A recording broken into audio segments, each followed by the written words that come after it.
Olha, estarmos bem mentalmente é essencial para termos uma vida saudável, mas como superar, gente, um trauma, retomar a nossa vida com equilíbrio? Esse é o assunto que nós iremos abordar agora com a médica psiquiatra, minha querida doutora Hebe de Moura. Doutora Hebe, seja bem-vinda. Obrigada, viu? Boa noite. Obrigada por estar aqui mais uma vez com a gente. É um Você prazer. esteve, acho que na minha primeira ou segunda gravação, né? Segunda No vez. comecinho. Que delícia. Olha, surgiu uma dificuldade ou uma provação, muitos já pensam em desistir, se desanimam com pensamentos negativos, pessimistas, mas não é assim não. Sempre tem um caminho, né? Uma mão amiga. E para conversar sobre isso, sobre a importância do renascimento em nossas vidas, em todos os âmbitos, eu quero convidar meu amigo, palestrante, mentor da felicidade, Maurício Patrocínio. Maurício, bem-vindo! Obrigada, viu, por estar aqui com a gente.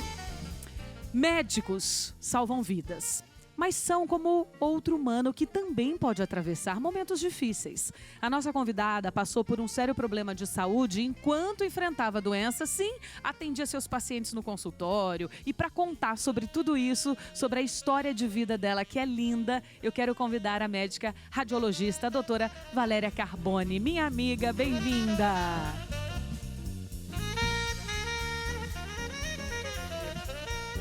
E olha, tudo isso que nós preparamos para você, nós vamos falar de superação, de renascimento, e aí em todos os sentidos.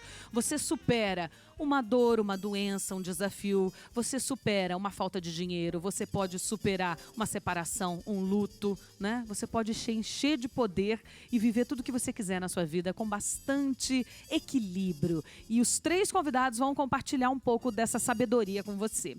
Vindo ao nosso programa mais uma vez. É um prazer ter você aqui. Apresenta o seu músico pra gente. Gente, Wagner, músico incrível fazendo com a gente Wagner, hoje. obrigada, mais conhecido viu? como 9 de muitos anos.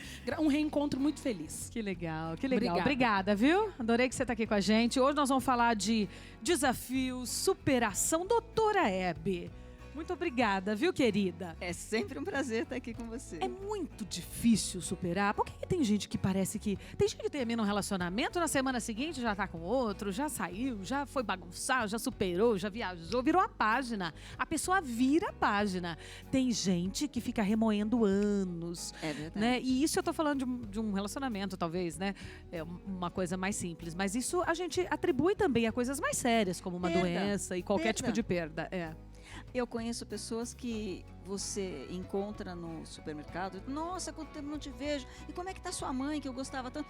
A pessoa fala de um jeito que você fala, nossa, quando vai ser a missa de sétimo dia que eu quero ir? Não, faz 5 anos, faz 3 anos, faz 2 anos. A pessoa não consegue. Por quê? Porque ela não tem recursos, ela não foi orientada para saber como faz. E tem o jeito, você pode superar, mas...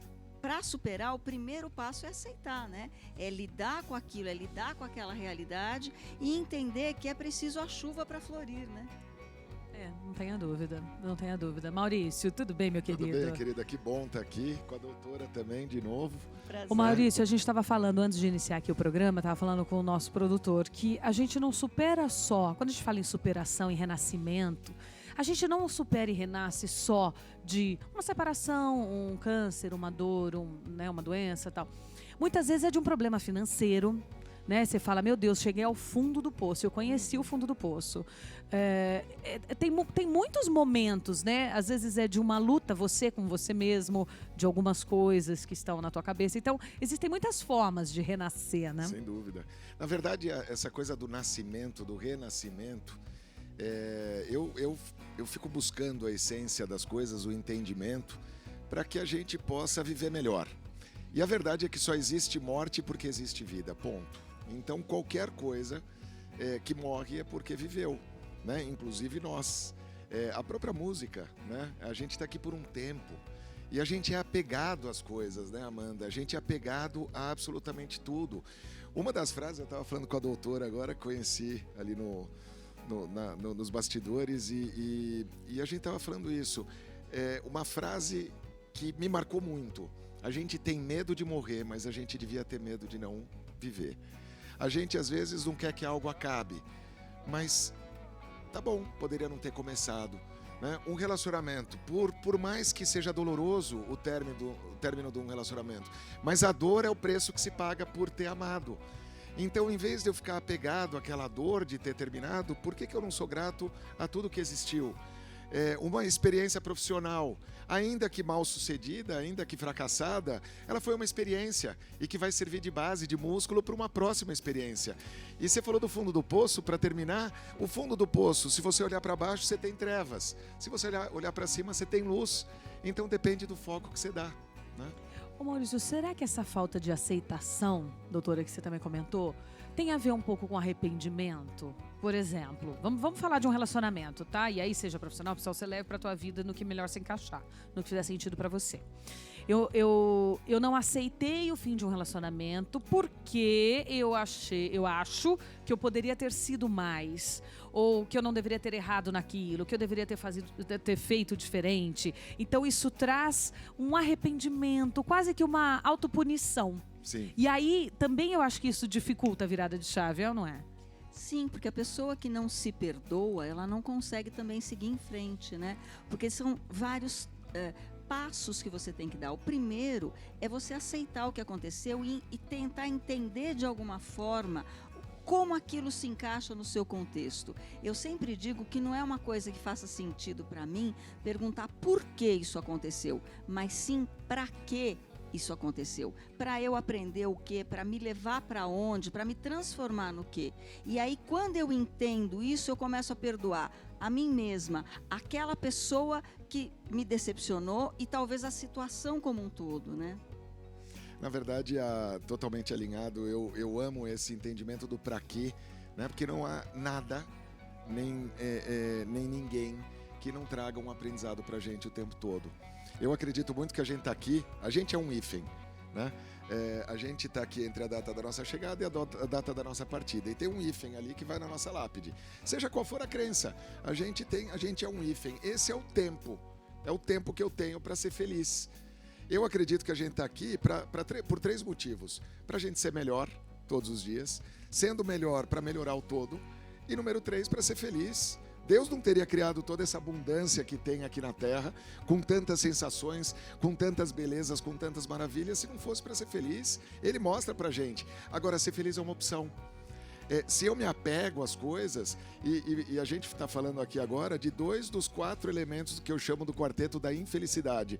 A ansiedade, a gente quer que as coisas aconteçam rápido, sofre por antecipação. A expectativa, então eu crio uma expectativa em algo, eu espero algo de alguma coisa em vez de focar no que eu posso fazer. O medo, a gente tem medo de tudo. E a culpa. E essa questão da culpa, que você falava dos relacionamentos, eu tenho essa bipolaridade, vamos dizer assim, exagerando o termo, entre eu me culpar demais e me vitimizar, ou eu culpar o outro, a desculpa. Eu tiro a culpa. E no final, o que a gente tem que ser? Responsável. Qual é a minha responsabilidade, qual é a responsabilidade do outro? E qual é a responsabilidade do ambiente? Às vezes não é de ninguém, é simplesmente um acidente.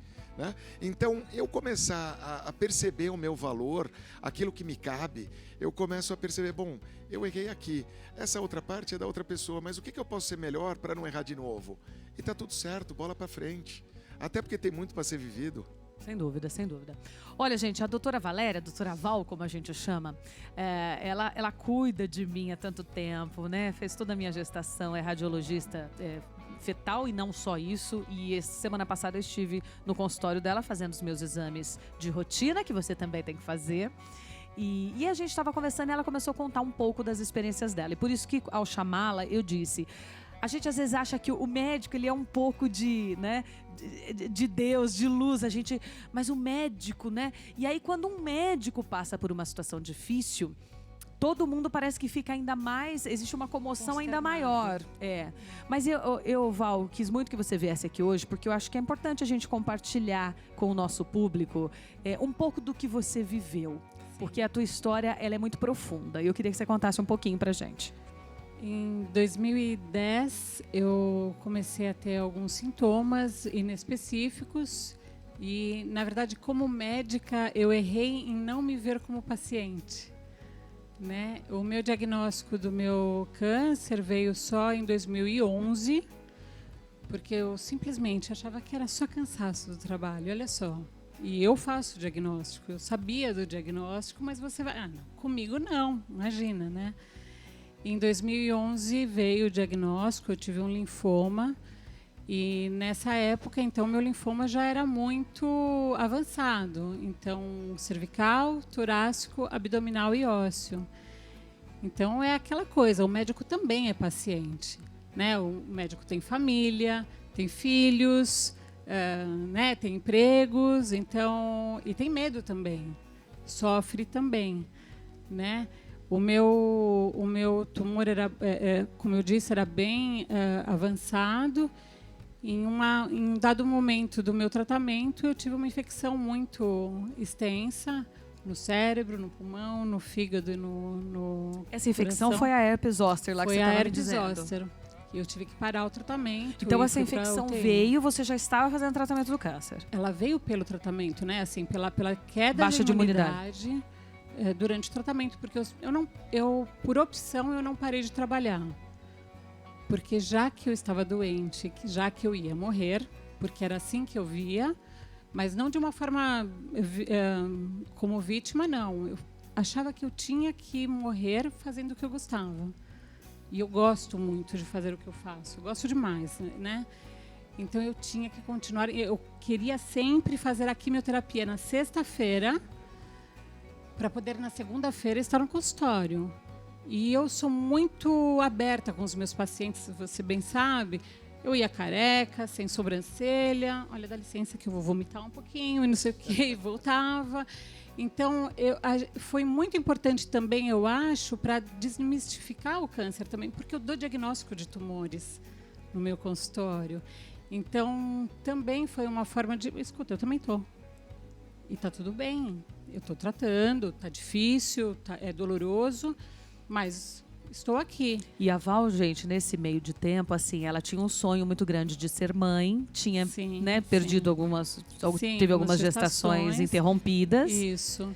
E aí, até que enfim, estava com a sua filha, que era novinha. Filha. Ela tinha 3 anos e meio, quase 4 anos. E eu estava comentando até com ele ali atrás. O que eu reparava é que as pessoas, quando eu conversava durante a quimioterapia, eu falava, e para você, como está sendo? Ai, sabe, se Deus me der uma segunda chance, eu vou tratar melhor meu marido, eu vou mudar de emprego, porque eu não estou no emprego que eu quero, minha carreira não é boa, eu vou tratar melhor minha filha. Então, dentro de mim, o que eu falava, o que eu pensava, ferrou, né? Porque eu estou bem, agora eu tenho a minha filha, eu sou mãe. Você estava na sua melhor fase, vamos dizer minha melhor assim. Fase você tentou tanto de a gestação. carreira, pessoalmente, né? Eu falei, então, ok, então eu não tenho segunda chance. E para mim também estava ok, porque se minha vida acabar desta maneira e neste momento, ok também. Não teve de verdade desespero e nada de comoção nesse sentido. É muito doloroso, a gente não pode dizer que não é, mas eu acho também que, como vocês disseram, é uma escolha o modo de sofrer, eu acho. Porque como eu dou diagnóstico quase que diariamente em relação a isso, a primeira coisa que eu ouço é, eu não posso estar doente, eu tenho um filho para cuidar. Sabe, ele vai ser cuidado por outra pessoa, eventualmente. Pode não ser com o mesmo carinho que você... Escuta, você é mãe. Mas, de verdade, nós não queremos deixar que outra pessoa acompanhe o desenvolvimento desse filho. Então, de verdade, não é porque você não pode morrer, ou que você não quer morrer, ou não ter aquele diagnóstico, porque tem que cuidar dele. Não, eu quero acompanhar o desenvolvimento dessa menina. E eu tive isso muito claro, sabe? E eu fiz questão também muito de falar com a minha família, falar para minha filha sobre a doença. Mamãe vai morrer. Eu nunca falei, ai, mamãe tá dodói e de repente o cabeleireiro foi ruim e eu perdi o meu cabelo. Cortou a mais. Né? Eu vou ficar careca. Mãe, você vai morrer? A mamãe vai morrer. Então, nós temos que passar esse período juntos para criar memórias. Então ela falava, mãe, estamos criando memórias? Né?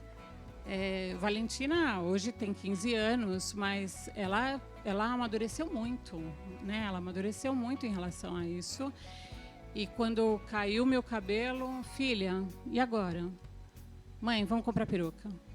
Eu sempre coloquei ela no meio da situação. Vamos lá, aí comprei. Coloquei.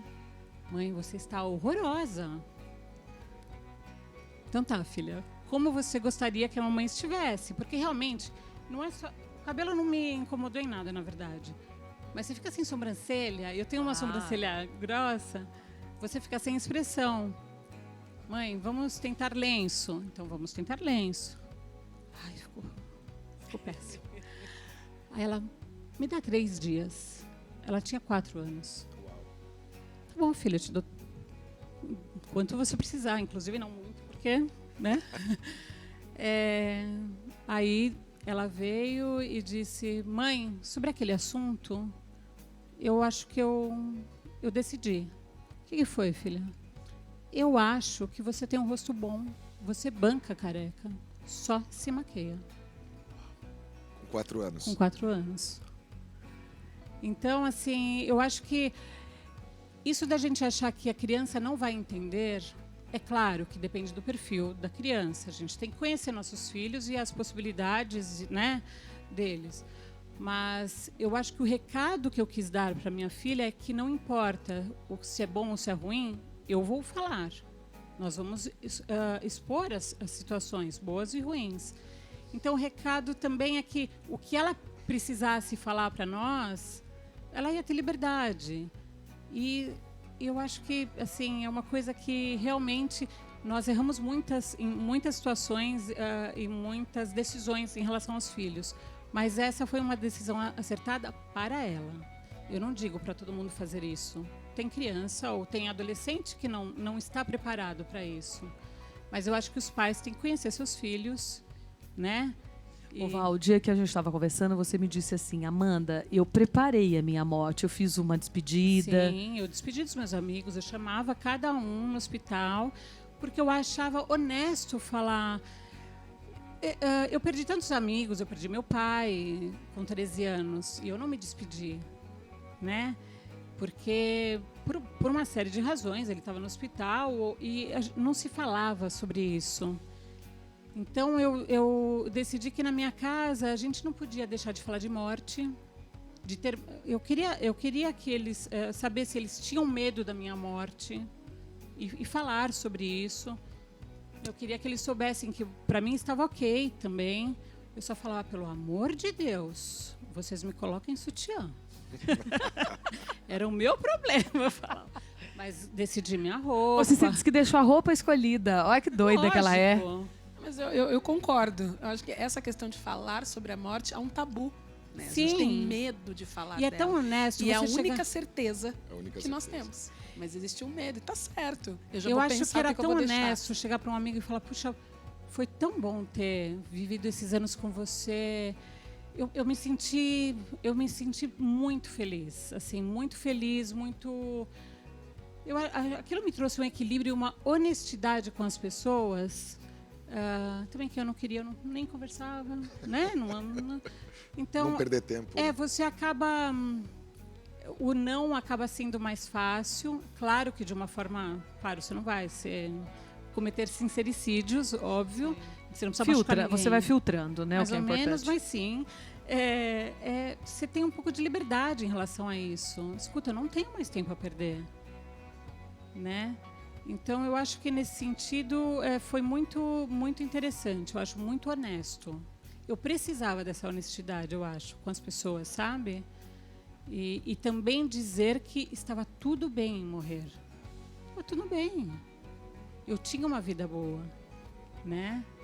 Ô Val, você me disse, eu vou dar um recadinho agora para quem está em casa e depois na volta eu quero que você me conte, você me disse na semana passada enquanto conversávamos que você ficou 3 dias em coma, é isso? Não, foi uma Internada? sedação. Uma sedação. Isso. E que você achou que não voltaria dessa sedação. Quando eu fui para UTI, eu achei que eu realmente não voltaria. Você já vai me contar essa história depois. Tudo bem, Val, eu deixei uma pergunta para você. Você estava me contando, você ficou 3 dias. Você lutou contra o câncer fazendo os tratamentos? Quanto tempo? 1 ano e meio, 1 ano e meio. praticamente. E aí, como foi essa decisão de agora eu vou ficar sedado, agora não tem mais jeito? Quando eu tive essa infecção, eu estava numa sessão de quimioterapia e eu devo dizer que uma coisa que tem que ser dita, eu acho que todo mundo fala que para educar uma criança você precisa de uma aldeia, né? Para passar por qualquer dificuldade, você também precisa de uma aldeia. E eu acho que se eu estou aqui hoje, foi porque eu tive a minha aldeia. Eu não fiz uma quimioterapia sozinha. Então, eu estava sempre ou com familiares, mas com os meus amigos de faculdade, que eram os meus médicos, enfim. Eles chegavam até antes de mim. Eles falaram, você está atrasada na sua químio, né? E eu estava com um amigo meu e a hora que eu levantei para ir embora da minha quimioterapia, eu caí. Eu não estava bem eu já estava bem ruim. Quando ele me pegou, ele viu uma lesão na minha pele. E foi aí que não precisou de um tempo muito grande para a gente entender que era herpes zoster no meu cérebro, no meu coração, e enfim, eu fui direto para a UTI. Mas nessa época, os meus exames estavam muito ruins, e assim, nós fizemos uma reunião e, escuta, agora acho que chegamos no limite. E o meu corpo demonstrava esse limite, né? Então eu fui para a UTI. A única coisa que eu pedi é que eu queria descansar, porque você estar com CPAP, é muito. A rotina do tratamento é muito difícil. Não é só ter o câncer. A rotina do tratamento é muito difícil. É uma rotina cansativa. Não é emocionalmente, é fisicamente cansativa. Então, eu acho que eu cheguei no meu limite de força. E a única coisa que eu pedi, assim, bom, já que agora eu vou, eu quero descansar, mas eu quero também que minha filha seja internada, né? De novo, meu pai faleceu, eu tinha 13 anos, mas um dos meus irmãos tinha 3, e ele não lembra do meu pai. Aquilo na minha cabeça, eu falava, minha filha não vai lembrar de mim. Então eu falava, eu preciso criar memória nessa menina, nem que seja essa memória de eu estar doente, ué. É o que eu tenho, é o que tem para jantar, né? Então não adiantava eu falar, vamos fazer uma festa para a menina. Não existe uma festa, eu estou doente, a mãe dela está doente. E eu pedi para ela ficar comigo, né, naquele período, mas eu fiquei 3 dias realmente sedada, e eu acho que, claro que é uma sucessão de coisas, mas isso me fortaleceu de alguma maneira no meu retorno, assim, né? Porque quando eu acordava, eu falava assim, tô aqui? Eu tô aqui? Tipo, gente, eu não vi nenhuma luz, né? Porque, teoricamente, depois nesses 3 dias, você faria a passagem. O que você pensa, na hora, e eu conversava muito com esse meu amigo, Alexandre Marra, que foi um meu infectologista, que eu falo que ele me salvou de verdade. E eu tinha muita liberdade com ele de falar, porque eu não falava isso com meu marido. Se eu começar, eu falava até ele falava, Valéria, não fala isso para mim, não fala isso para mim. Eu falava, Marra, não vi luz. Tô aqui. Aí ele olhava, antes de eu perguntar, ele, Valéria, você está aqui. Ô Val, o teu caso tem que ir para Harvard. Porque ela foi curada, gente, de um linfoma do corpo inteiro, dessa infecção de herpes zoster que estava no cérebro, nos ossos, no corpo inteiro. Quer dizer, era um caso que não tinha cura, né? Chegou uma situação que realmente, principalmente metástase, né, e óssea. E foi toda uma condição que, sendo médica, eu sabia onde eu estava pisando, né? Então, eu também tinha, se eu quisesse, a oportunidade de ficar desesperada, né? Claro. Eu fiquei triste, de verdade, e sofri a minha tristeza para mim. Mas eu não tive esse desespero porque eu sabia tudo. Você entende? Nós temos que fazer um intervalo agora, mas depois, no próximo bloco, a gente falou um pouco sobre os desafios e problemas nesse primeiro bloco. Vamos falar um pouco sobre as soluções no segundo. Inclusive, a que você atribui a sua cura? É a fé, a religiosidade, é a medicina, é um conjunto de tudo, é o pensamento positivo? Vamos falar um pouquinho sobre isso depois, tá? Eba! Salvador! Seja sempre bem-vindo. Hoje nós estamos falando sobre histórias de vida, superação, renascimento, pessoas que passaram por desafios e hoje estão aqui vendendo saúde, alegria, partilhando com você momentos importantes para que você também absorva e leve para a sua vida. Temos convidados muito especiais e vem mais uma convidada. A Laís Souza fez carreira na ginástica artística, representando a seleção brasileira por diversas competições. Decidiu mudar de modalidade em 2013 ao treinar esqui aéreo para os Jogos Olímpicos de Inverno, que aconteceria no ano seguinte. Sofreu um acidente que a deixou tetraplégica. Após o ocorrido, fez novas descobertas, como as artes plásticas e o entusiasmo para incentivar as pessoas através das suas palestras. Então agora, por Skype, eu converso com ela sobre a sua vida pós-acidente. Bem-vinda, Laís Souza. Tudo bem, Laís? Boa noite. Obrigada, querida, por estar aqui com a gente, viu? Imagina, eu que agradeço a oportunidade, o espaço, por estar contando um pouquinho aqui de mim. Laís, eu sei que hoje, né, acabei de dizer no texto, você trabalha com arte, porque tudo é arte, né, gente? E você vem de ginásio, tudo é arte. E agora com as suas palestras, contando um pouco de você, eu queria saber como é que está sendo, né? Se você acha que não fosse o acidente, você também faria uma trajetória dessa? Como é que você está se enxergando nesse novo papel? Porque é tão importante quando a gente ouve. Eu amo ir a palestras, ouvir pelo YouTube. Eu sempre digo, gente, aproveita o YouTube, aproveita o que a gente tem de internet para ouvir coisa boa. E eu acho que a gente se enobrece, se engrandece e acha tanto valor na fala e na vida das pessoas. E eu queria entender para você, como é que é esse valor? Bom, na verdade, para mim muitas coisas mudaram, né?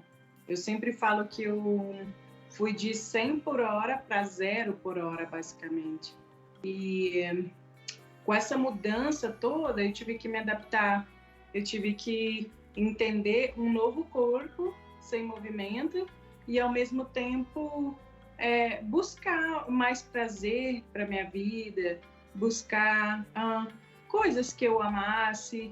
E quando você falou da arte, eu fui atrás na pandemia, porque eu fiquei muito parada, muito em casa, e retomei aqueles sonhos, aquele gosto de criança e comecei a pintar. E hoje eu pinto um pouco com a boca, faço alguns rabiscos aí que me traz prazer, sabe? Querendo ou não, traz aquela sensação de adrenalina, sabe, que o esporte traz. Obviamente não é igual, mas no final, quando tá tudo acabadinho, que você vê lá, tudo certo, a assinatura, então é onde eu sinto que valeu a pena, sabe, que a adrenalina, enfim, fez parte em algum momento daquilo. Sem dúvida. E é muito legal, né, Maurício? Porque quando a gente ouve, a gente se motiva e a gente pensa assim, meu Deus, né? Como eu também poderia fazer coisas diferentes. Então, Laís, saiba o grande incentivo que você é realmente para as pessoas. Assim, eu não estou falando isso né, com demagogia, nada. Realmente é muito interessante a gente ver o quanto a pessoa pode se motivar a ser o seu melhor em qualquer circunstância. Porque eu imagino que não foi fácil para você. É um período de aceitação muito grande. É o que você falou, especialmente para uma pessoa como você, que tinha um trabalho. E, né, você colocou muito bem agora, do 100 ao 0. Quer dizer, meu Deus, esse trabalho interior você faz com terapeutas. Como foi esse processo de aceitação para você? Hoje eu faço terapia, mas foi muito mais eu comigo mesma, sabe? Essa minha construção, eu tentei dar o meu olhar para o que fosse possível. Hoje eu tenho a possibilidade de ter uma pessoa trabalhando comigo.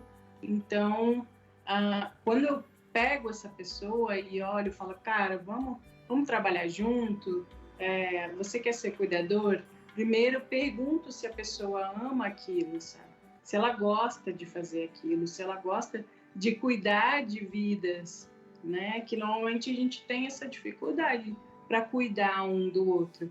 A gente mais fala mal, talvez, sabe, julga, do que realmente cuida.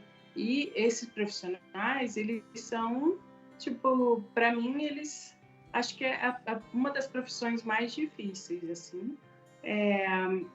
E quando você encontra a pessoa que ela realmente quer, que ela gosta de fazer o que ela faz, que ela se entrega, que ela é organizada, entre milhões de coisas que a gente tem a necessidade no dia a dia, é muito importante. É muito importante, a gente tinha que valorizar demais. E eu, querendo ou não, eu tento ser do meu jeitinho, mais organizada, tento colocar a minha assinatura em tudo. Então, basicamente, eu tenho que arrumar uma cama. Eu gosto de arrumar a cama do meu jeito, o travesseiro do meu jeito, com cheirinho de amaciante, tudo do meu jeito, basicamente. E então eu cobro bastante quando isso acontece. E não sei, eu estou destacando isso, mas na verdade o que eu estou tentando falar, assim, que eu estou um pouquinho nervosa, foi mal, para que a gente faça do jeito que a gente goste, sabe? Do jeito que a gente imagina que seja, porque amanhã ou depois pode ser que a gente não esteja mais aqui ou que as coisas mudem, igual mudou para mim.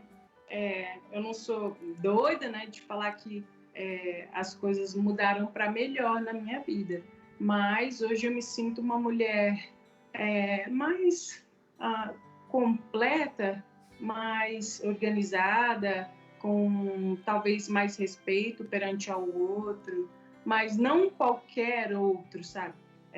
Digo, a pessoa preta, a pessoa que tem alguma deficiência, a pessoa que está na rua, a pessoa, sabe? No geral, parece que eu fiquei um pouco mais sensível, sabe? Perante a essas... Claro, essas transformações todas. Maurício, não Sabe o dá que é para lindo? passar por uma transformação e não mudar, e não se transformar. Não né? tem. E eu achei lindo a Laís. Aliás, parabéns, Laís, pela tua história emocionante e ensina muito a gente. E foi curioso que ela falou assim, eu não posso ser louca de falar que isso foi melhor, mas ela falou umas 20 coisas que ela é melhor hoje. Então é curioso, porque a vida é isso. A gente é apegado a uma situação. E a situação é uma condição daquele tempo que eu estou vivendo, sabe? Então, não há mal que não traga um bem. As coisas só estão ruins quando eu me entrego. Sempre. Mas é uma escolha. Eu começo a ter uma percepção... muitas oportunidades de mudar e não muda. E não muda.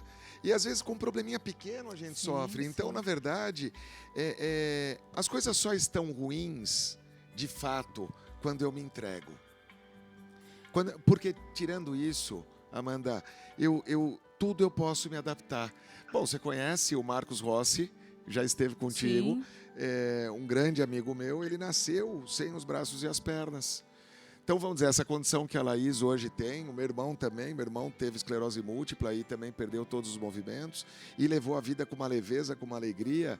E nós temos os dois braços, as duas pernas, nós temos a condição de arrumar a cama do jeito que a gente quer e não ter que pedir para alguém arrumar do jeito que a gente quer ou depender de alguém, e a gente reclama da vida. Então, todos nós estamos aprendendo o tempo todo, né? Então, Laís, você, apesar de não ser desejado, eu vi nas tuas palavras que você é muito melhor em várias coisas, ainda que não seja confortável. E é lindo de ver. Obrigada. Uma outra questão que eu achei, na realidade, e que pouco se fala, é como ser paciente. Na verdade, é porque ela disse muito bem das pessoas que a ajudam. Ela depende de muitas pessoas. Isso eu senti muito na pele, assim. Nós precisamos, quando nós estamos numa condição dessa, e eu precisei, Eu precisei que a Isabel, você conhece a Isabel, minha secretária, foi uma irmã para mim. Ela me dava comida na boca. Minha prima, que ficou comigo o tempo todo, que se superou porque tinha medo de hospital, mas ela queria estar comigo. Então, elas me trocavam. Eu precisava de coisas básicas. Você precisa se humildar, né? Sim, e não é fácil a gente depender o básico dos outros. E assim, tem paciente que eu vou te falar, eu acho que a família deve falar, eu vou rezar para ir um pouquinho mais rápido, porque, gente, não é fácil, não é fácil. Então, eu acho também que é uma oportunidade de nós melhorarmos, não só percebemos o quão vítimas nós estamos, mas espera um pouquinho, nós precisamos do outro para o básico. Não adianta, se eu sou médica... Por que não pedir ajuda, né? Claro, e saber pedir. Você sabe que eu queria pegar um gancho rápido nisso que a doutora falou, de quando ela contou a história dela.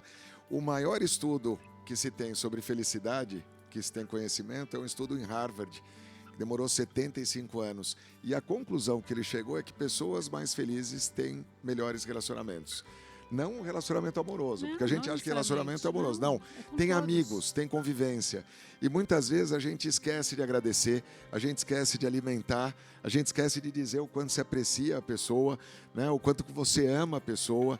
A gente fica apegado a coisinhas pequenas e não pede perdão ou não perdoa, né? E fica perdendo tempo. O nosso maior relacionamento é com a gente mesma. Primeiro de tudo, né? Primeiro de tudo. Que esse é o principal. E quando a gente é feliz, a gente traz essa paz para o nosso coração, né, doutora?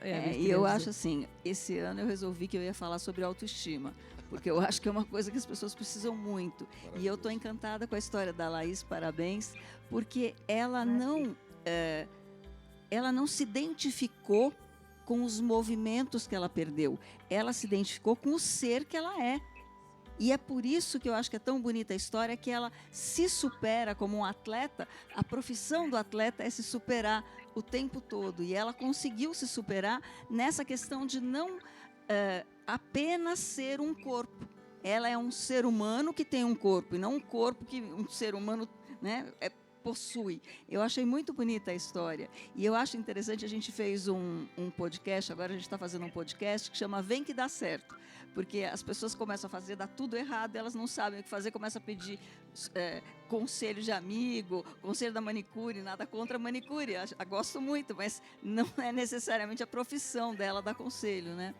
E no Vem que dá certo, a gente fez um episódio só sobre ajudar e ser ajudado, ajudar e receber ajuda. E eu acho muito bom, porque uma das coisas que a gente fala é o seguinte: quando você se permite ser ajudado, você dá ao outro a oportunidade de te ajudar, você ajuda o outro a ser útil, a se empoderar. Então, eu permitir que o outro me ajude é uma gentileza que eu estou fazendo com o outro. E a Laís percebe isso com muita clareza, eu acho muito bonito. Laís, muito obrigada, minha querida. Queria que você deixasse as suas considerações finais, recebesse todo o nosso amor e nosso respeito, viu? É muito bom ter você aqui, é muito bom te ouvir, é muito bom ter a tua inspiração. Histórias curam histórias. Saiba que toda vez que você faz uma palestra, toda vez que você participa de um programa de TV e entra na casa de alguém, como estamos fazendo agora, você está curando também muita gente. Imagina, pessoal. Eu que aprendi muito agora. Obrigada pela oportunidade de novo. Eu acho que o que eu falaria para finalizar aqui eu acho que eu me tornei uma pessoa, eu tento, né, na verdade, uma pessoa mais gostosa para ser cuidada, sabe?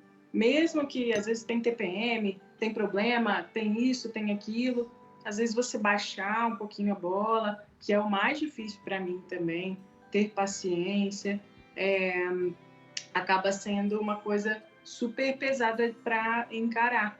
Mas, no fim das contas, quando você, sabe, tenta ser um pouquinho mais gostoso para se cuidar, fica melhor, fica um ambiente mais leve.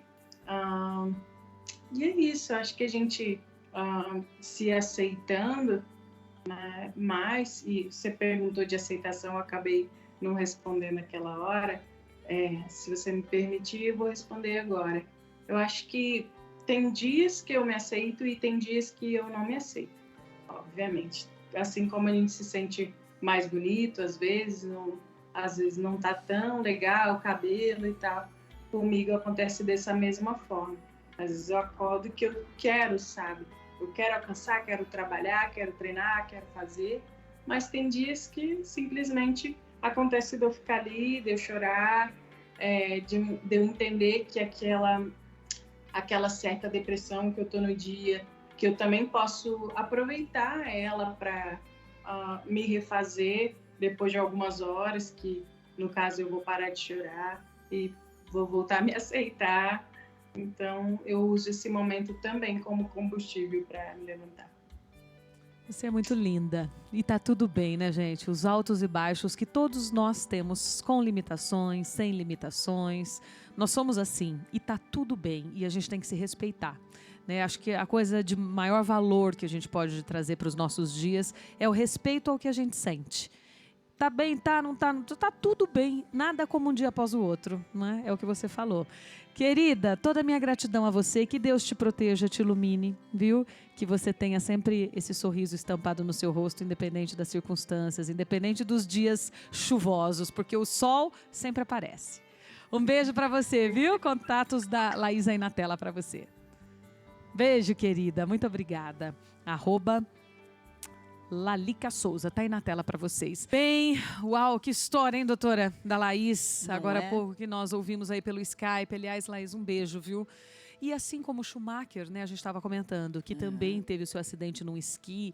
Quer dizer, e é aquilo, se você começar a pensar, porque tem hora que é bom nem pensar muito, o quanto a vida é frágil. Isso. Você tá aí e não tá dando importância. E aí tem um meme até de Facebook, mas que é, né, a gente dá risadinha, mas que é muito profundo. Pô, meu cabelo é enrolado, eu não sei o que lá. Ai, eu tenho que fazer. Pô, mas você tem um cabelo. Ai, preciso pôr gasolina no meu carro, porque você tem um carro. Preciso pagar energia, luz, água, porque você tem uma casa, você tem onde morar. Quer dizer, é o olhar, é a frase que eu falei no começo do programa, é o poder do significado, é o que você dá para o que acontece, né, na tua vida. Exatamente, porque você pode escolher, né? Você pode escolher reclamar ou você pode escolher resolver. Você pode escolher superar ou você pode escolher ter pena de si mesmo. A Helen Keller, tem até uma frase dela no meu livro que eu cito, que ela diz que a autopiedade é uma das coisas mais devastadoras na vida de uma pessoa. Ela destrói tudo que você tem. Por quê? Porque quando você, ao invés de se ver como uma pessoa que você tem valor, que você ama, que você respeita, que você aceita, você se vê como um coitadinho, a tendência é você se tratar de uma forma menos. É você se afundar ao invés de ser feliz. E eu acho que essa coisa de renascer é muito interessante, porque se você parte do pressuposto que houve um renascimento, teve uma morte aí, né? E o passado, ele pode morrer. Quando você aceita a morte do passado, é que você consegue se entregar ao novo nascimento. É lindo demais, Amanda, ver essas histórias pelo seguinte. Fica claro para a gente, e a gente que de repente não teve um choque, né, como a doutora e como a Laís tiveram, e de repente ele fala, não, eu não tive isso, né, graças a Deus. Sim, mas essas histórias servem para o nosso aprendizado. Né?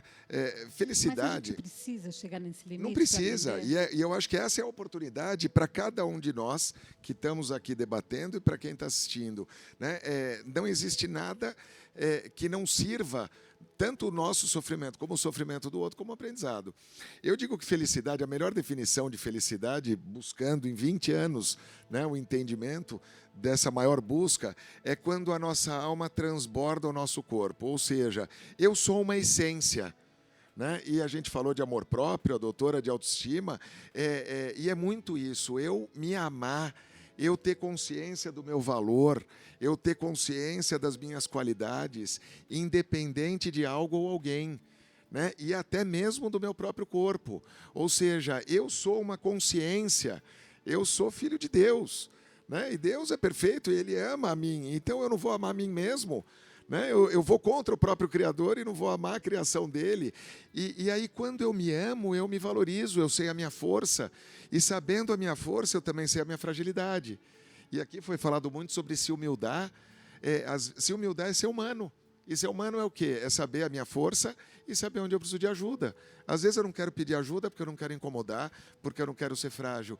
Então, no final das contas, é ter consciência de mim, me amar do jeito que eu sou, na condição que eu estou, apesar das tristezas, apesar dos sofrimentos, Saber pedir desculpas também, né? Saber pedir desculpas, saber perdoar.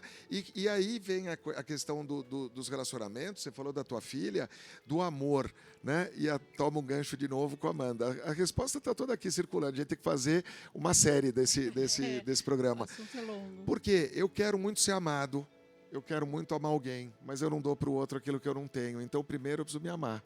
E a partir do momento que eu me amo, eu posso amar alguém. E a partir do momento que eu me amo, eu aceito ser amado, porque às vezes eu não me acho merecedor. Então a base está aqui dentro do meu coração. Eu me amar, me apreciar na condição que eu tenho hoje. E ainda que tenha dificuldades, eu tenho muitas coisas boas sempre.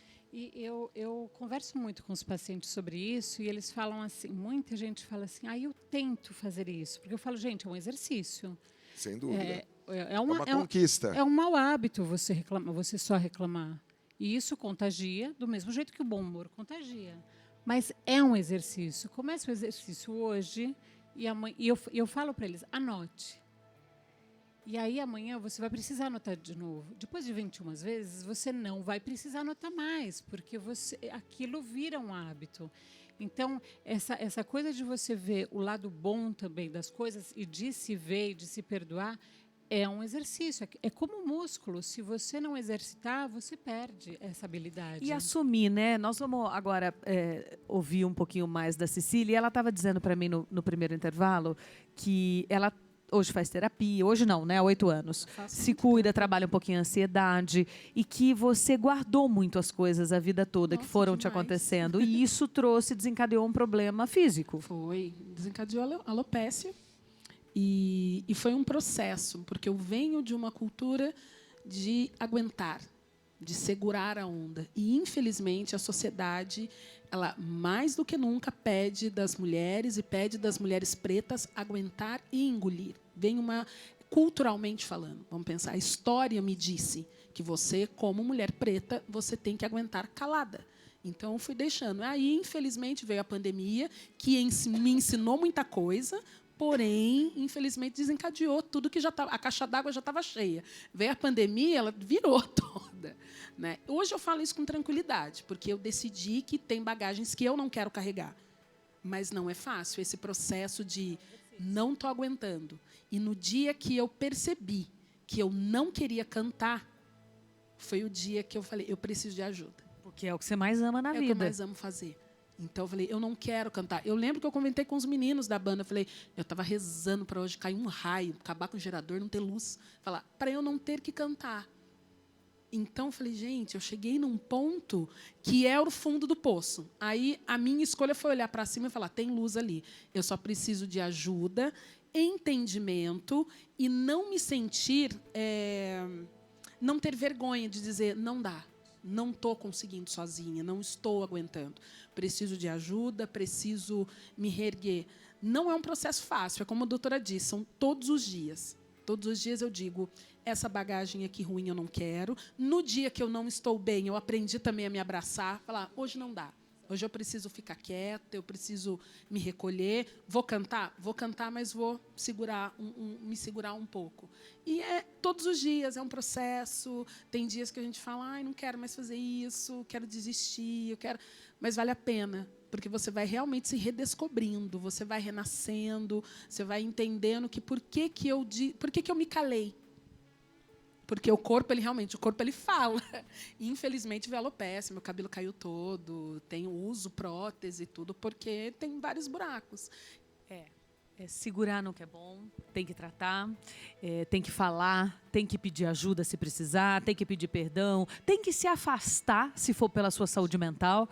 Mas é uma exclusão na constelação sistêmica, a gente não pode excluir ninguém. A gente não pode, a gente resolve ali, cada um no seu quadrado, estamos perdoados, seguimos a vida, mas você não precisa conviver com aquele ou aquilo que tira a sua paz. Exatamente. Isso é uma escolha para a sua saúde mental. E, aliás, tem uma frase outra que eu gosto também no livro que eu coloquei, que é assim, se eu me amasse profundo e verdadeiramente, será que eu me colocaria nessa situação?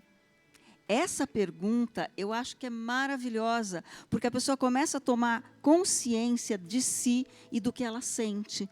Será que se eu me amasse profunda e verdadeiramente, eu me deixaria estar nessa situação? Eu conversaria com essa pessoa, eu estaria fazendo isso, eu estaria aceito esse emprego, eu estaria continuando vivendo dessa forma? Eu acho que essa pergunta é muito significativa.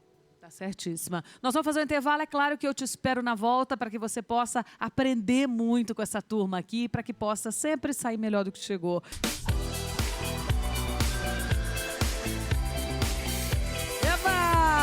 Olha, para você que ainda não segue o nosso Instagram, corre lá, @de Papo com Amanda Françoso, a nossa rede social. Lá nós temos conteúdos exclusivos, bastidores, enquete para você participar e dizer o que você quer ver passar aqui pelo programa, pessoas, assuntos. Quero muito te ter lá, combinado? Olha, nosso próximo convidado, vamos falar um pouquinho sobre ele. Ele vem de uma carreira no futebol que mudou de rumo após um trágico acidente na juventude com apenas 24 anos, gente. Nós vamos conhecer agora a história do ex-jogador Welder Bastos de Assis, mais conhecido como Xuxa. Bem-vindo ao nosso sofá, Xuxa. Obrigada por estar aqui, viu? Imagina. Obrigada. Você? Tudo em paz? Tudo em paz, graças Fique a à Deus. vontade, sente-se aí. Xuxa, há quanto tempo foi esse acidente? Amanda, esse acidente ocorreu em 2009. Eu estava, jogava no Santos e eu fui emprestado para o Brasil de Pelotas para jogar o estadual. Estávamos na fase de preparação e a semana que antecedia o início do Campeonato Gaúcho, nós estávamos até na cidade de Santa Maria, lá da Boate Kiss. Nós estávamos regressando para Pelotas, que eram aproximadamente 400 quilômetros, e o motorista havia se perder na curva, né? A gente caiu da ribanceira. Meu Enfim, Deus. foi horrível. E aí você tentou voltar? Como é que foi? Eu lembro que, eu estava lendo que noticiaram até a tua morte na época. Sim. Eu fui tido como depois dos óbitos, era o pior estado, assim, né? Fiquei 12 dias em coma, ao todo devo ter ficado uns 36 dias internados. Quebrei a face em 2 locais, perna, ombro, enfim. Só o corpo. Falam que eu renasci, assim, né? Eu tomei aproximadamente 300 pontos. Só no rosto foram 2 placas de titânio.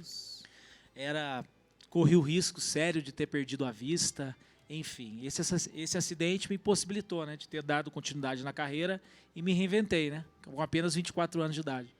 Você pensou em depois, né, do acidente, você foi se recuperando, que talvez você pudesse voltar a jogar, ou você sabia que isso não seria possível, porque é uma profissão que exige fisicamente muito, né? Na verdade, a gente estávamos conversando, eu e a doutora lá, e eu sempre fui tido como promessa, assim, aqui no Vale do Paraíba, e eu sempre me preparei para ser atleta, né? Eu nunca pensei no pós, até porque o acidente foi muito cedo, com 24 anos, né? Eu tinha proposta para voltar para a Europa, também estive na Europa por 3 anos, então, pós-acidente, que eu pude constatar que esse acidente me impossibilitaria de voltar a jogar, eu tive que me reinventar, né?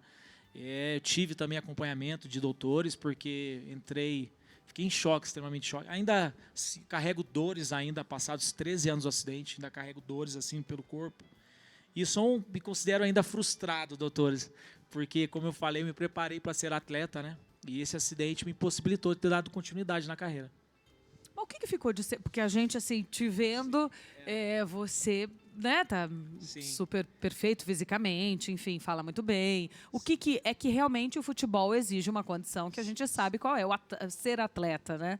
Mas você sente alguma sequela? Você sente alguma dificuldade hoje? Alguma limitação? Sinto. Hoje eu trabalho, na maioria do tempo, eu trabalho em pé, né? Eu tenho uma empresa em Lorena, enfim, faço algumas visitas e eu não consigo permanecer por muito tempo de pé, né? Tá. Então eu ainda carrego sequelas. Sim. Minha perna atrofiou por conta do acidente, eu tive um corte muito grande na perna, eu quebrei o ombro. Então, para o futebol profissional, eu acho que eu não conseguiria ter aquele rendimento, o alto rendimento. Ô, Xuxa, eu não sei se você estava acompanhando a matéria da Laís, né? Assim. E, puxa vida, quando acontece algo que te coloca, que te impõe limites, é difícil para todos nós, e não vamos aqui dizer que não é, porque lógico que é. Mas ainda para um atleta, né, que trabalha com competição, que são pessoas speeds o tempo inteiro, não sei, hoje eu vou ficar em casa. Não, é gente que já é atleta, porque tem esse senso dentro de si, né, de sempre dar muito e fazer muito. Eu perguntei para ela sobre o processo de aceitação e ela falou que até hoje tem dias que ela, né, acorda melhor, tem dias que não. E aí a gente entende que tem dias que a gente se aceita mais, tem dias que menos. Como foi para você lidar com esse processo, principalmente no início, nos primeiros tempos? Então, eu acompanho a Laís falando e, para mim, também eu sofro com isso até hoje, né? Eu tenho dias assim, o futebol me proporcionou muita coisa bacana, né? Conheci o mundo através do futebol, tenho amigos jogam, pô, eu sou Neymar, meu amigo, o Diego, campeão agora pelo Flamengo, jogou comigo, o Robinho, enfim. Então, eu ver essa rapaziada ainda em atividade me machuca, sabe? Que eu tenho comigo que eu poderia ainda estar jogando, sabe? E eu tenho que trabalhar isso na minha cabeça, porque eu sou apaixonado por futebol. Se deixar, eu assisto o jogo assim, o final de semana inteiro. Não, me recuso a sair de casa para estar assistindo o jogo, então me dói muito, sabe? Que eu vejo que eu ainda poderia estar ainda em atividade. E você não pode trabalhar... Eu não entendo nada de futebol, tá? Você não pode trabalhar com nada que te faça estar no futebol, mas sem ser jogador? Então, Amanda, eu sou de uma família, meu pai é militar, e meu pai, o sonho da vida dele era que eu me tornasse um militar. E eu optei por ser atleta, né? E pós-futebol, eu falei, o que eu vou fazer da minha vida, né? Aí que vem entrar aqueles questionamentos. E eu fiz Direito, sou formado em Direito, realizei o sonho do meu pai. E eu hoje estou cursando a Faculdade de Educação Física.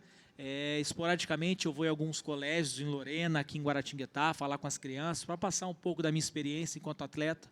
Apesar de ter sido uma carreira curta, mas eu tenho ido com bastante frequência conversar com as crianças, obviamente dando ênfase nos estudos, né? Porque eu comecei a estudar de fato, né? Porque a vida de atleta é sempre muito corrida, e eu comecei a fazer faculdade com 27 anos, eu parei com 24 anos, né? Com 27 eu ingressei na faculdade de Direito, me formei, e agora estou cursando a faculdade de Educação Física, né? Espero ser um profissional de esporte também, para poder passar um pouco do conhecimento.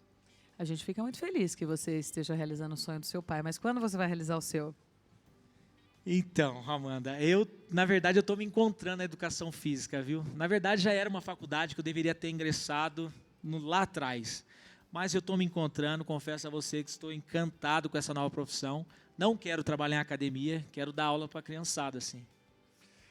A gente está falando de sonho e eu estava aqui, né? O meu livro, a primeira frase do meu livro diz o seguinte: somos movidos por sonhos e mantidos por propósitos. Né? A gente sonha, e é importante sonhar, né? Você fez até essa provocação agora. É importante sonhar.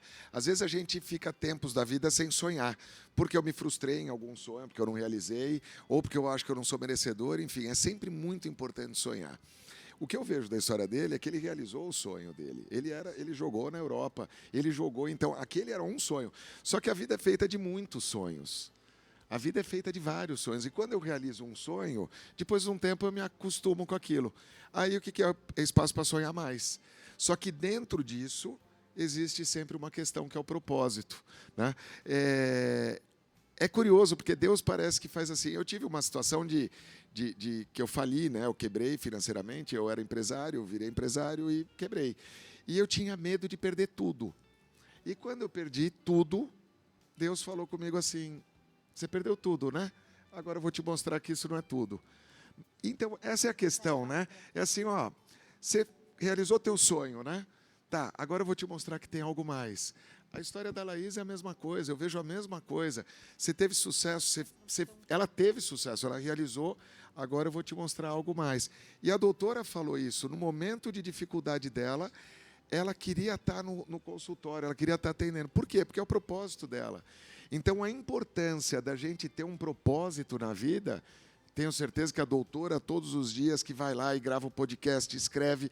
Eu também sou assim, você, Amanda, a gente vê esse teu movimento, né, de levar essa força para a mulher, essa força para as pessoas, uma hora você quer uma coisa, e você vai, não é que você vai mudando de sonho, não. Você vai, parece que colocando mais sonho no seu sonho. São novos sonhos, mas no centro tem um propósito. O propósito é o quê? É a razão de eu viver, porque um dia eu vou passar dessa e espero para uma melhor. Qual é a razão de eu estar aqui? Tem um vídeo do Martinho da Vila, que ele começa, um DVD dele, que ele fala assim... quando Deus manda a gente aqui, Ele define um propósito junto com a gente. Ele conversa com a gente, define um propósito. E esse propósito é tornar o mundo melhor. As nossas histórias, as nossas vivências, elas existem para que a gente possa tornar o mundo um lugar melhor. E eu acho que uma coisa muito interessante é como você se dá conta da sua pequenez te engrandece. É. Então, quando você diz, eu gostaria de fazer isso, mas a vida está me pedindo para fazer outra coisa.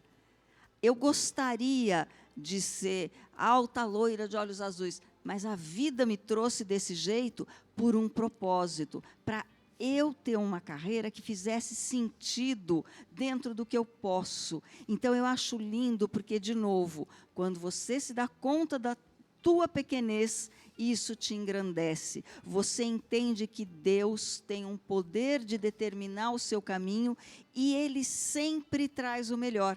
Aí talvez você tenha aquele sonho de ter conquistas aqui e você possa ter conquistas muito maiores num outro caminho. Eu sempre digo que quando o seu chefe te manda viajar para o exterior, ele paga a passagem, ele paga a hospedagem, ele paga a diária. Então, quando você faz o que o seu chefe manda, pode estar tranquilo que ele banca. Isso conecta até muito com a questão do para quê que a doutora tinha falado. Sim. Né? Você vê uma coisa, dentro do âmbito do futebol, quantos moleques aí talentosíssimos dão o melhor, crescem, ganham fama, porque todo mundo quer fama, e quando você chega lá, você vê aquele vazio. Você realiza um sonho, e depois de uma realização de um sonho, passa um tempo, se acostuma e vem aquele vazio. Por quê? Porque tem algo maior. E a verdade, irmão, é que você viveu essa fama, e depois você se deparou com a morte. E, de repente, chegar para essa molecada, quem sabe não é aí algo. Fala, ó, você vai lá e conquista. Isso é muito Né? forte, É o propósito. A vida é mais do que isso. Não que isso não tenha sentido, mas a vida é muito E mais. ele pode, agora que está fazendo educação física, que se descobriu aí, ser treinador ou estar junto de alguma forma. Tem muitas especialidades ali junto. Ele não precisa estar no campo jogando, mas ele pode estar no campo incentivando. Eu vou ter Tá, 2 clientes queria. novos Fazendo aqui. Eu outras faço coisas. mentorias, né? Eu vou mentorear a doutora e ele, nós vamos lançar livro, Pronto, palestra, já vão virar vamos bombar. palestrantes, já vão para time de futebol, já vão fazer um monte de coisa. E a Tá Cecília certíssimo. também. Pronto, Cecília, vamos falar depois. Quero. Bem, gente, ó, já estão. Xuxa, já arrumamos profissão, já quero te ver nos campos, mesmo que não for jogando, tem que estar por ali. Best-seller, vai bombar. Tem que estar por ali. Mas a gente tem que seguir, né? E eu falo assim. Não é negócio de plano A e plano B de vida, que metade da população é a favor, metade é contra. Não é isso. Mas eu acho que, assim, quando a gente fala em multirreceitas, por exemplo, eu até trago isso na minha palestra. Tá, eu sou apresentadora de TV, ok. Mas eu posso escrever um livro, eu posso ser palestrante, eu posso ser mestre de cerimônias, eu posso atuar, eu posso fazer um monte de coisa que estão dentro da comunicação. Posso ser jornalista, apresentadora. Então, assim, não é, de repente, fazer uma coisa completa, né? Ah, vou virar bancária. Tá, vou começar do zero, eu não sei, eu não tenho vontade, não é minha aptidão. Então, você pode ter sonhos e opções dentro do que é o teu propósito, do que você gosta, do que faz o teu coração pulsar, né? Do que te faz Mas vibrar. É verdade, porque pelo fato de estar agora estudando, até surgiu a oportunidade de um programa em Lorena. Eu apresento todas as segundas-feiras Quando você um programa de imaginava? esporte, né? E tem sido maravilhoso, assim. E eu vi a doutora falando que, né? No leito de morte, pensando na morte, comigo não foi diferente, assim. E eu me recordo muito bem, eu estava em Pelotas, quando eu havia acabado de sair da UTI, que foi um padre, foi lá me ver. Porque até então a minha família não havia chego em Pelotas, né? E Pelotas ainda não tinha um aeroporto, então chegava em Porto Alegre, eram 6 horas até Pelotas, enfim. E eu fiz amizade com esse padre. E quando os meus pais chegaram lá, eu já havia saído.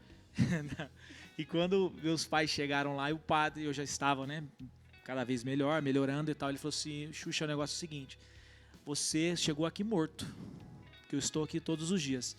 E se você não for embora, meu filho, é porque Deus tem um propósito muito grande na sua vida. Então, e a partir daquele momento e até hoje, né, passados 13 anos do acidente, eu só agradeço a Deus, assim. Eu só tenho agradecido cada vez que eu acordo pela vida, né, por estar andando, porque poderia ter corrido esse risco de ter perdido os movimentos, enfim. O meu olho até cogitou a possibilidade de ter perdido o olho, porque foi arremessado para fora. Enfim, eu de fato sou um milagre. Nossa, como isso nos fortalece. Val, eu queria que você respondesse uma pergunta que eu deixei lá no segundo bloco, e que para trazer essa conversa aqui entre a gente sobre a superação e a fé. Você era um caso, olha, quando a gente é amigo é duro, né? Eu ia falar, era um caso perdido, no bom sentido, Val.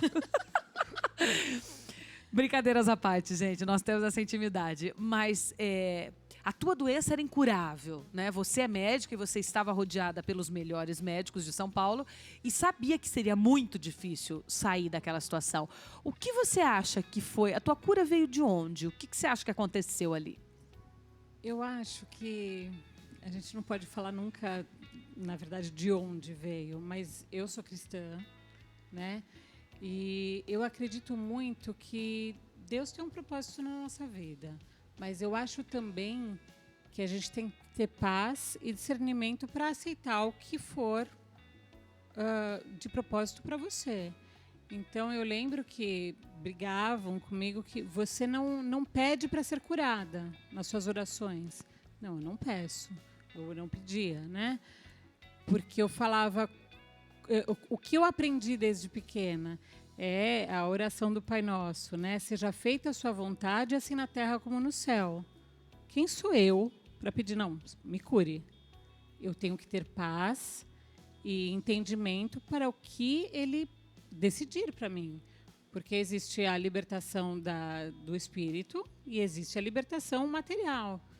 Eu não sei o que estava reservado para mim, eu não sabia. A gente não sabe até hoje. Você acha que você é uma pessoa diferente hoje? Uma pessoa que renasce, né? Como eu vou depois estender essa pergunta para o Xuxa. Uma pessoa que passa pela quase morte, ela volta muito diferente? Eu acho que ela tem a oportunidade de mudar. É uma escolha também. Eu acho que eu sou diferente, sim. Claro que a minha essência é a mesma, mas eu tenho mais respeito por mim, né? Então, eu sei falar não quando eu não sabia, né? Então, eu tenho respeito por mim. A minha família hoje, eu, meu marido, a minha filha, nós somos uma unidade que a gente só se olha. É bom para nós, sabe? Vai machucar a gente. Então, a primeira coisa é essa unidade. Posso pegar um gancho importante? Que a doutora falou essa questão, né, de quando você quase morre, você tem a oportunidade de ser melhor. Isso vale para tudo. Isso vale para um relacionamento. A gente, quando casa, até que a morte nos separe. Não é a morte de um dos dois, é a morte do amor. Né? Então, a hora que acabou aquele amor e, de repente, não é da tua vontade, mas existe uma separação, seja de um namoro, de um relacionamento, de um casamento, você está morrendo algo e tem a oportunidade de renascer algo. Né? Todo fim é um novo começo. Quando termina um trabalho, quando você, de repente, é mandado embora, ou quando vai à falência, como foi o meu caso, morreu aquele projeto, tá? Eu posso renascer melhor. Isso vale para a vida, que é muito mais forte, que é o bem maior que a gente tem, mas para tudo. E eu vejo muito na questão da doutora, das conversas que a gente estava tendo, essa coisa... Que assim, de fora, né, eu percebo que certamente fez muita diferença o fato dela não alimentar a dor. O que a gente alimenta vive, o que a gente deixa de alimentar morre. E se eu alimento a tristeza, a mágoa, a raiva, a ira, esses sentimentos pesados, e dentro da física quântica a gente vê lá na tabelinha, né, a vergonha, são pesos que eu tenho. Energeticamente eu ponho peso no meu corpo e aquele peso desequilibra todo o meu corpo. Agora, se eu vibro amor com Deus, falando, Deus, eu te amo, seja feita a tua vontade. Né? E só um gancho final para dar uma risada. Às vezes termina um relacionamento, você fala todo dia, livrai-me de todo mal, amém. E Deus atende a tua vontade e afasta aquele traste. E depois você fica chorando. Por que me deixou? Reclamou do livramento, né? Foi o livramento. É isso mesmo. Xuxa, você também deve ter se tornado uma pessoa muito melhor. Sim, eu vou de encontro ao pensamento da doutora, né? Como eu falei, eu me reinventei. Eu sempre fui um cara assim muito explosivo, sempre fui a 100 por hora no sentido da vida, assim. Tudo que eu pegava para fazer, me doava ao máximo. Hoje sou bem casado, tenho minha filha recém-nascida de 9 meses, então eu desacelerei, né, para muitas das coisas assim. Então, é se reinventando, como a doutora falou também, poder falar não, saber a hora de falar não. Então, sem machucar ninguém, porque sim, não é com também, certeza. eu tive câncer, então eu posso falar não para tudo e dane-se, o resto não é isso, né? Não De é que o jeito acidente nenhum. me ensinou muita coisa assim, mas ter passado por aquele episódio me fez enxergar a vida de uma maneira diferente. Eu acho que isso é muito importante, porque a consciência... O que é uma experiência de quase morte? É você ter a consciência da sua mortalidade. E a gente pode ter isso através dessa experiência ou através da própria consciência, né? Olha, eu sei que eu sou mortal. A pandemia ajudou as pessoas, ou deveria ter ajudado as pessoas, a lembrar que elas são mortais. E para que a gente se lembra que vai morrer? Porque quanto mais você se lembra que você vai morrer, mais você valoriza a vida, o tempo, o convívio com as pessoas, as coisas que você recebe.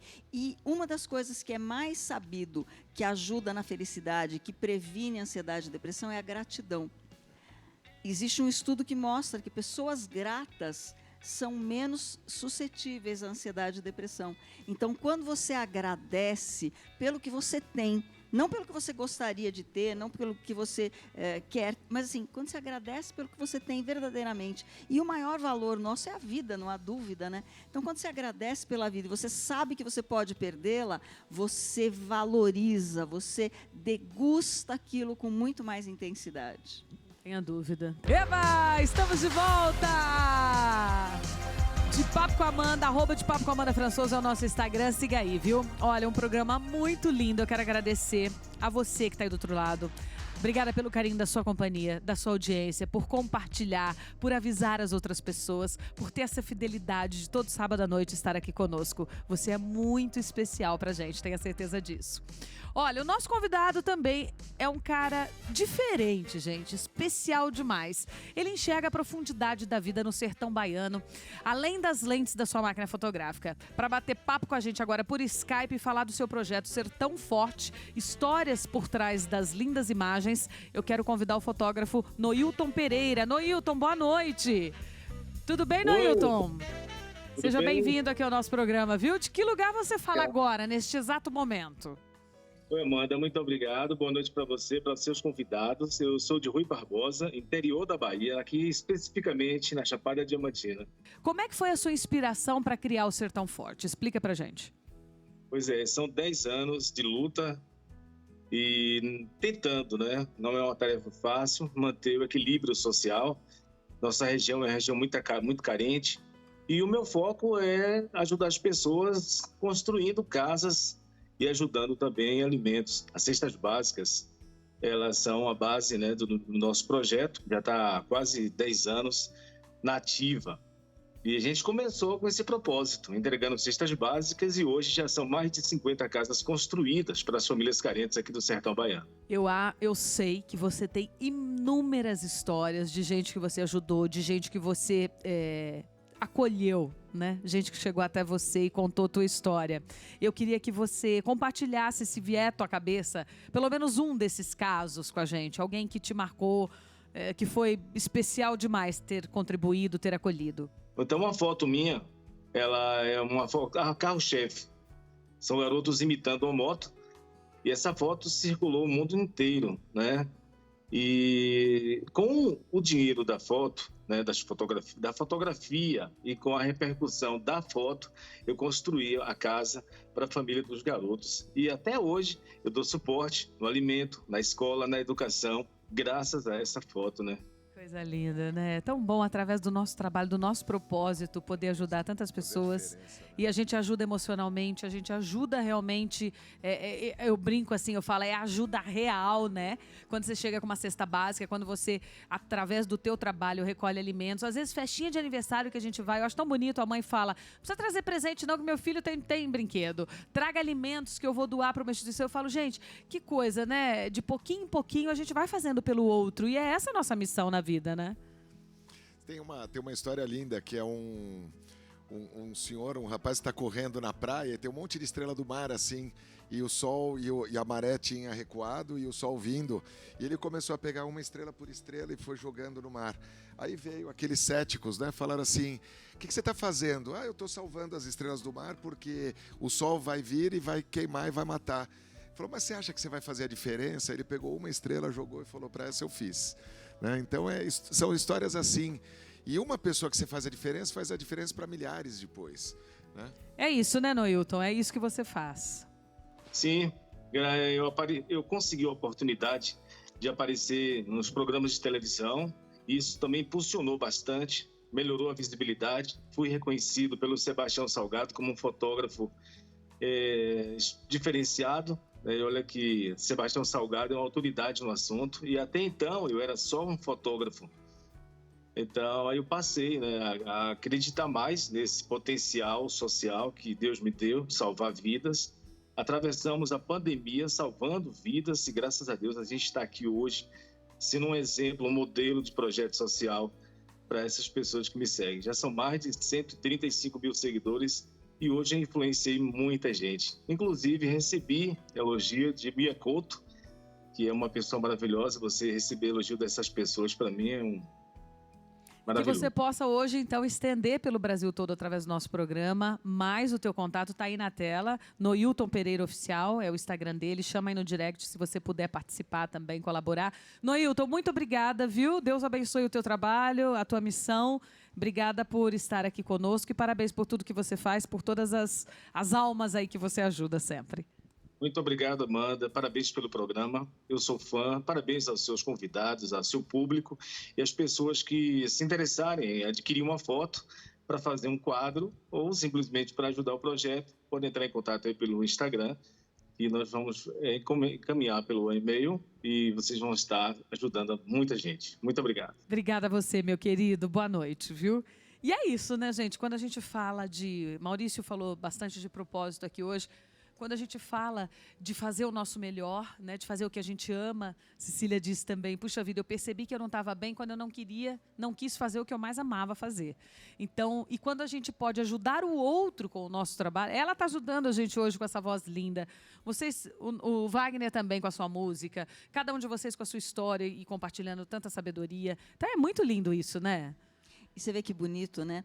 O Sebastião Salgado, ele dando o aval para ele, eu acho bonito que assim, ele ajuda, mas ele ajuda porque ele foi ajudado, ele aceitou o reconhecimento de alguém. Eu acho que isso cria uma corrente fala da graça do bem, que você né? sempre me fala, aceita as graças de Deus. Exatamente, porque as pessoas dizem assim, o que vem de graça não tem graça. Ao contrário, o que vem de graça vem da graça. Então, quando você lembra que o que vem de graça vem da graça, você recebe a graça com gratidão. Eu aprendi, quando eu era menina, que o que vem de graça não tem graça, só tem graça o que vem do meu mérito. E hoje eu sei, de novo, aquela coisa da pequenez, né? Hoje eu sei que o meu mérito é importante, mas a graça é muito maior do que o meu mérito e ela me traz o melhor de tudo, o melhor de mim, o melhor da vida, o melhor do outro para mim. É muito legal. Tem um ditado de Benjamin Disraeli, um filósofo inglês, que fala: a vida é muito curta para ser pequena. A gente fica sofrendo, né, com essas coisas pequenas, a gente fica colocando anseios, expectativas, a gente sofre pelo que não tem, sofre pelo que se foi, em vez de agradecer pelo que tem e buscar algo melhor. Estudando felicidade nesses 20 anos, e eu falo isso nos livros, em tudo que eu faço, o único recurso capaz de comprar felicidade é o tempo. Sabe como? Usar tempo para saber o que eu faço com o tempo que me resta. Até porque eu não sei quanto tempo eu tenho. Aqui nesse programa hoje foi falado muito sobre isso. Então, eu parar um pouco, né? Que esse programa hoje sirva para todos nós como uma forma de eu parar um pouquinho, meia hora, desligar do mundo e conectar comigo. Ver os meus valores, ver as minhas qualidades, ver tudo que eu tenho de bom, entender os meus sonhos, sim, e buscá-los. Mas ver que tem algo a mais, um propósito.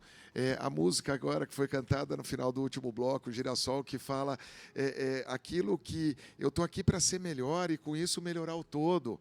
Né? Que eu possa dar as costas para a escuridão, e todos nós temos nossa escuridão, e olhar para a luz.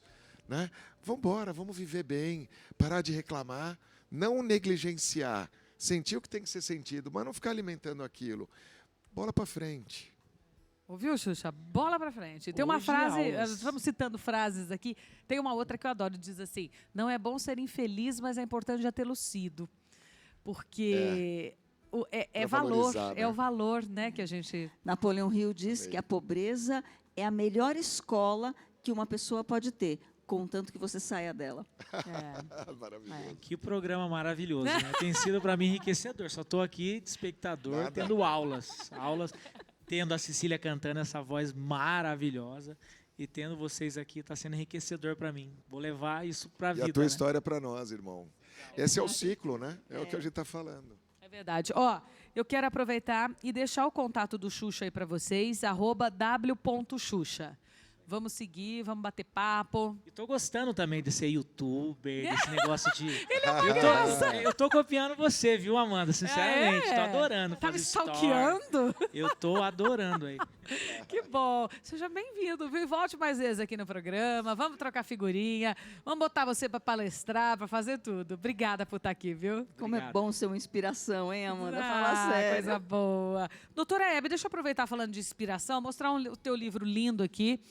Como recuperar sua autoestima e melhorar a saúde mental. Doutora Hebe de Moura tá aí. Ela tá com um podcast também com a Adriana de Castro, com Cacá Siqueira. Isso. Como chama o podcast? Vem que dá certo. Vem que dá certo. Olha que legal. A rede social dela tá aí no vídeo para você. Obrigada, viu, doutora? É sempre um Você prazer. sabe que é sempre uma honra ter você aqui. Muito obrigada. A gente aprende tanto. Eu gosto muito de vir, porque é uma oportunidade que a gente tem de compartilhar o que a gente acredita e de ajudar as pessoas a terem uma clareza maior do como fazer para sair da confusão. Eu acho que isso é super importante. Muito obrigada pelo convite. É muito importante mesmo. A gente, às vezes tem coisa, as pessoas dizem, né? Nossa, a hora que eu ouvi isso, deu um start, virei uma chave. É louco. Às vezes é uma frase que você ouve de uma pessoa, nem E você precisa não ser dá muito. valor, né? Você acha que a sua história não tem valor, E aí né? você fala, nossa, é isso mesmo. Um beijo pra Carolzinha. Carol, beijo, meu amor. Beijo, viu? Maurício, obrigada Querida, mais uma vez. Por gratidão. favor, mostra o seu livro. Deixa eu Trouxe mostrar. para você. Relacionamentos Enriquecem. enriquecem. Tenho 2 livros, né? O primeiro, curiosamente, começa com o meu velório, né? Uma história por que as pessoas não são felizes. O segundo, Relacionamentos Enriquecem. Eu tenho colocado um foco muito grande, Amanda, dentro de todo esse tempo que a gente se conhece. O meu trabalho vem aprimorando bastante. Eu tenho feito imersões. A minha próxima agora é dia 9, 10 e 11 de dezembro, aqui em Piedade, onde a gente para e busca esse tempo para ser feliz, para ter o entendimento, para olhar para o passado, ressignificar coisas, olhar para o presente e se presentear com o novo futuro, né? Mentorias individuais também, palestras pelo Brasil inteiro, e está vindo aí o 3º livro. Eu ia lançar antes da pandemia, acabou atrasando, agora passou a pandemia, ano que vem tem livro novo. Vai falar do que o 3º livro? O 3º livro fala sobre acidentes felizes, esses momentos como agora, né, que a gente está aqui vivendo. Aliás, é o título do meu retiro, Serendipity, é uma palavra que significa o acidente feliz. São momentos que você vai melhorando e, de repente, vai vivendo a tua vida, pum, acontece algo que impulsiona a tua vida. Então, logo mais estou aqui para lançar com você. Parabéns pelo programa, gratidão sempre, viu? Muito obrigada. Olha, gente, o @mauricio.patrocínio, o site eufeliz.com.br, está tudo aí no vídeo para você. Obrigada, querido. Sempre uma honra te Gratidão receber. sempre. Doutora Val, obrigada, meu amor, Obrigada a você. por me permitir contar para o Imagina. nosso público um pouco da tua Eu nunca vivência. havia contado, quer dizer, os mais próximos sabem, as pessoas sabem sobre o que aconteceu, mas eu nunca tinha vindo falar a público dessa maneira, até pela minha filha, na verdade. Sim. E ela sempre falava, mãe, é a nossa história. E eu conversei com ela, ela falou assim, mãe, ajuda outra pessoa? Eu falei, claro, filha. Então vai. Ela é uma graça. Aliás, nosso beijo para Valentina, para o seu esposo, para sua família, para Isabel. E, gente, olha, uma exímia, uma profissional incrível. Obrigada. Eu vou deixar aí o contato para a doutora Val, da doutora Val para vocês, está aí na tela. É o... Deixa eu achar. Cadê você aqui na minha ficha? Achei. DRA Val Carbone, a doutora Val Carbone. Esse é o Instagram, tem telefone, tem tudo aí. Obrigada mais uma vez, viu? Obrigada. Adorei ter você aqui. Xuxa, valeu, meu querido. Obrigada, viu? Cecília, minha linda. Oh, meu Deus. Como é bom obrigada. quando você vem. Amém, muito obrigada. E aproveitando, eu me lembro quando participei de muito concurso. E as pessoas diziam, poxa, por que você não ganhou? Por que isso? Por que aquilo? No momento era difícil, porque a gente nunca quer perder. A gente sempre quer algo. Mas eu acredito muito numa coisa que eu carrego comigo. Todos nós somos estrelas. E Deus sabe em que céu que a gente tem que brilhar. Esse é o meu lindo propósito isso. de vida, é o Lindo nosso demais. propósito. Lindo isso. E é uma coisa curiosa, né? Porque às vezes você fala assim, o que é sucesso para você? Né? É estar com a música estourada em todas as paradas? Às vezes não. O sucesso para você é você ser reconhecida e valorizada pelo teu trabalho onde quer que você esteja. Eu sempre falei muito isso, é que você colocou um brilho aí na frase que ficou ainda mais linda.